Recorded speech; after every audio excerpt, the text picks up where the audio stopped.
Hello, this is Max Sterling. Welcome to LARPgasm. So, you go to a LARP. Any LARP is going to have a set of rules. Most LARPs are going to have a rule book. Others may have online posted rules. Others may be very simple and just word of mouth. It may just be a printout from the internet. It may just be a typed up page that whoever made the LARP came up with. Depending on how large the LARP is, how in depth it is, the rule book is going to vary. If it's a national LARP, the rule book may be very large. It may vary from region to region, so you may need to check each individual region's rule book to make sure that everything that you have and do transfers over. If it's international, it may be even more complicated. It may not even be in your language. It may need to be translated. So as far as the rule books are concerned, there's going to be a wide gamut of very simple to very complicated. So depending on what you're trying to do, you're going to have to familiarize yourself with these rules. Now, any good player is going to want to know the rules before they get started in the game, so you can't just walk into the game, start playing, and not know anything. I mean, all LARPs are generally the same at the core. You're going to probably have a weapon, some sort of combat system. You're going to have some sort of interaction system, skills, possibly magic, or some sort of supernatural aspect to the game. Not all games, but there's going to be rules. You're going to need to know about the weapons. You're going to need to know about the armor. You're going to need to know about the combat. You're going to need to know if there's a lot of politics involved. Even though it may not involve the rules, you're still going to want to know those type of items, because you don't want to walk in as just a pissant and walk up to the king or queen and start making demands of them, because you're going to be murdered pretty quickly. So as far as the rules, those type of things may not factor in, but they're just as important to know. So you're going to want to read the rule book. You're going to want to know the history of the game. Most rule books, legitimate rule books, will start out with a brief history of the realm, what is going on, maybe some current news or events that are happening. It may have some pictures in it. You're going to want to read that. A lot of gamers consider this stuff to be fluff, but if you think it's fluff, then you're fucking jerk off, because that is actually the game, okay? Now, if you go to a role-playing game and you say that things are fluff, then, I mean, why the fuck are you at the game? You should be at a combat simulator. You should go play a game where a bunch of dudes in gym shorts beat each other with boffer weapons in a park for 2 or 3 hours into exhaustion, and then go and drink some beers. I mean, that's okay. There's nothing wrong with that. But if you think that backstory and history is fluff or cheese, then, this is not the game for you. If you want to role play, then you'll understand that the backstory and the history are important aspects of immersion in the game. Now, whether you remember all of it or not, whether you take the time to really commit it to memory or not, is up to you. I mean, most people are going to know some of it, but they're not going to remember all of it. If you write it all down and carry it around with you in-game, hey, that's fine.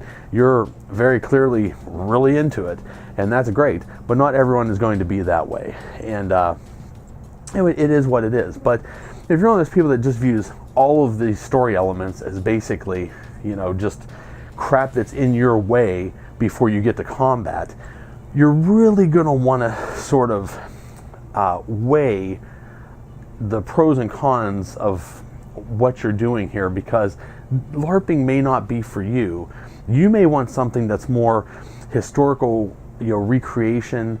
You may want to do something that's more just combat oriented and less story, less history, or something where you can at least go to and get by without knowing any of that.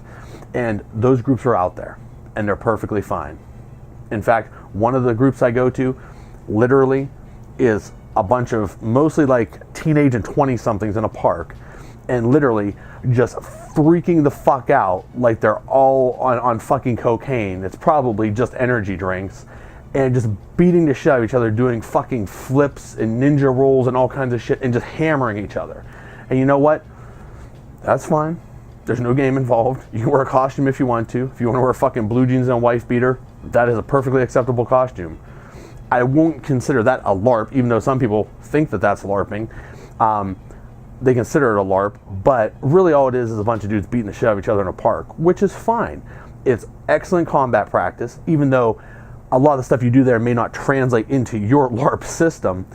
It's still helpful to learn how to dodge, parry, and avoid attacks. It's helpful to learn how to land attacks on fast-moving targets, because then when you get to LARP, man, you fucking mop up with this, okay?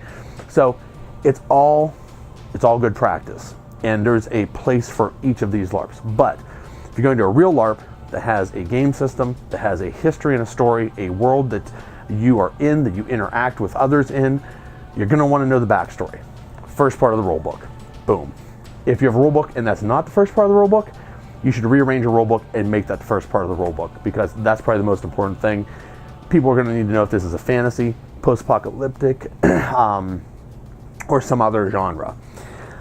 As far as the rule book, I mean, most places are going to have, some sort of, rule book. It may be thick, it may be thin, it may weigh 5 pounds, whatever. Read the rule book, okay? You're going to need to know all the shit that's in that book, okay? At some point in time, as a PC, you may say, well, I'm only going to be a fighter. I don't need to know shit about magic or, thieves or anything like that. That's great. When you NPC, guess what? They ask you to play a caster, you're going to need to know shit about magic. They ask you to play an assassin, you're going to need to know shit about thieves, okay? So learn as much as you can about it.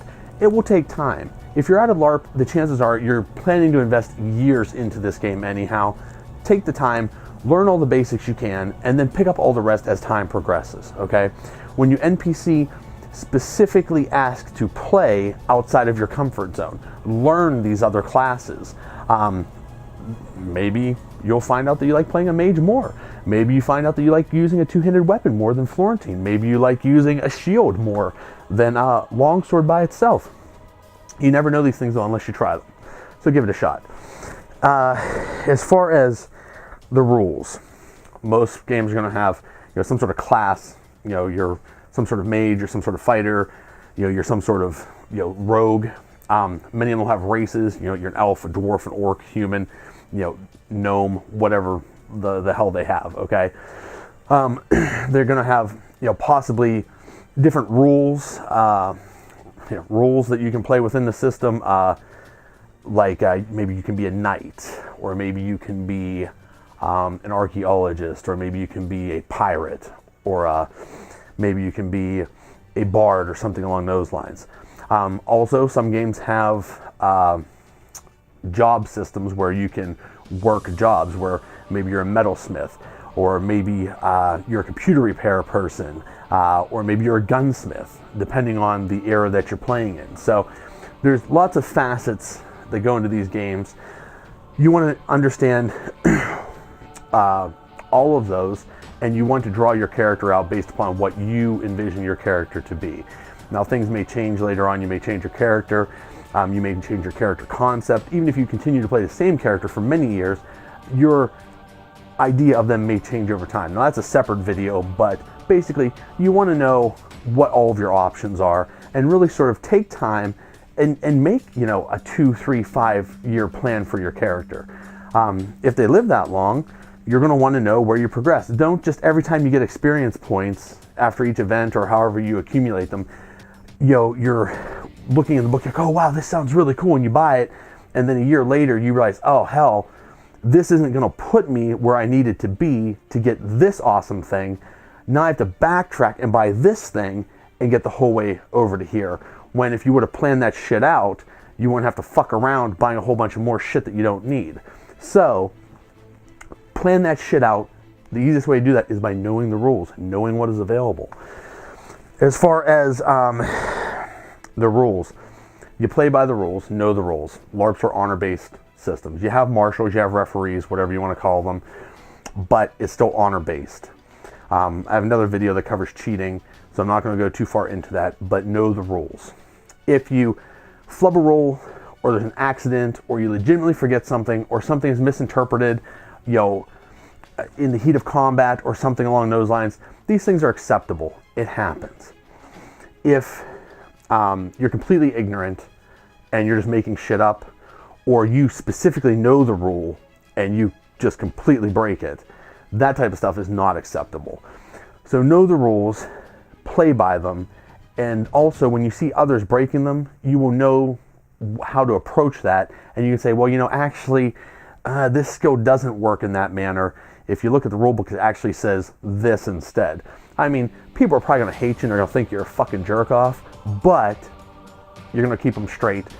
If there's no marshal around, it'll keep everyone honest. If there is a marshal around, you know, hopefully they already knew that, but if they don't know that, well, now you've schooled them too. And they can check their little book if they want to, or flip through their little phone or whatever they got to do to check.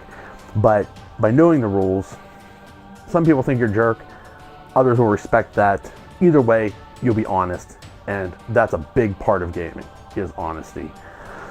Now that being said, how strict are your rules?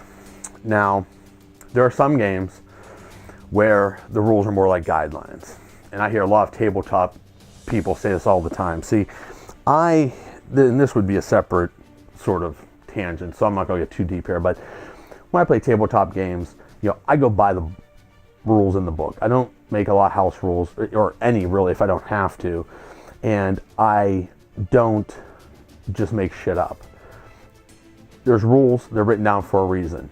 If I wanted to play a game system where we house ruled everything and we just made up shit that we didn't agree with, man, I would just not spend a couple $100s on books. I would just fucking make a game called Maxx's Adventureland, and we would just sit at a table and you would fucking tell me stuff and I would tell you stuff. And it would be free, okay? And fucking who even needs dice rolls at that point in time? I'll just tell you whether it works or not, okay? And that's pretty much it. Fucking rules are there for a reason. They're there to follow them. People have spent hours playtesting this shit, you know, maybe even hundreds of hours playtesting this shit. They've done beta tests on it. They're there because they keep the shit honest. Now that being said, a lot of game systems are broken. They're fucked up. You have to make adjustments here and there. If you run into a scenario like that, there's no errata for it, you can't find an answer online, okay, do what you gotta do to make the game flow. But if every single time you run into something, you're either too lazy to look it up, you can't find it when you look it up, or you're just like, oh, well, I'm just gonna do it this way so it progresses the storyline. See, I'm not a fan of that. Personally, I think it's really fucked up. The rules are there for a reason, follow them, because if you let me do this bullshit this time, then me and every other player are going to expect you to let us do that bullshit every time. And guess what? Now, you have this huge fucking gap in your rules. Even worse, I go to a convention or I go to another gaming group because this gaming group falls apart. I'm going to try to do this bullshit. And I'm going to say, well, my last GM let it happen. It's got to be on the rule book. And this GM's going to be like, what the fuck are you talking about? You can't fucking do this. And then I'm going to get all jerked off. They're going to get all jerked off. You know, and then maybe I have to find a new gaming group. The best thing to do, play by the rules. It'll be consistent and honest.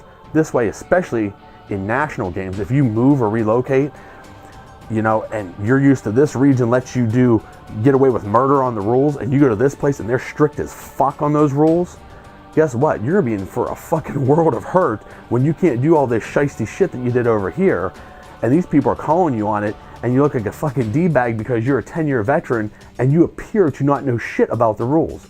Know the rules. Play by the rules. I think I've said enough. If you enjoyed this video, you know, please subscribe, like the video. I will have more coming. This is just a brief, you know, sort of examination of rules. I may do more specific sections later on. This is just meant to be a generalization of what to sort of look out for. Of course, you know, making your first character, you know, is a big thing. You're going to want to have a concept first, and there'll be an entire separate video for that later on how to conceptualize your character and where to pull information from, and, you know, not to name your fucking character Legolas, okay? But like I said, that'll be another video. This is more or less meant to be sort of a broad overview of, you know, what's in the rules, what to pay attention to, and sort of how to get started, you know, in a LARP. And like I said, if you enjoy it, I'm glad to hear it. If not, click on one of my other videos. There's got to be something you'll like. And until next time, adventure on.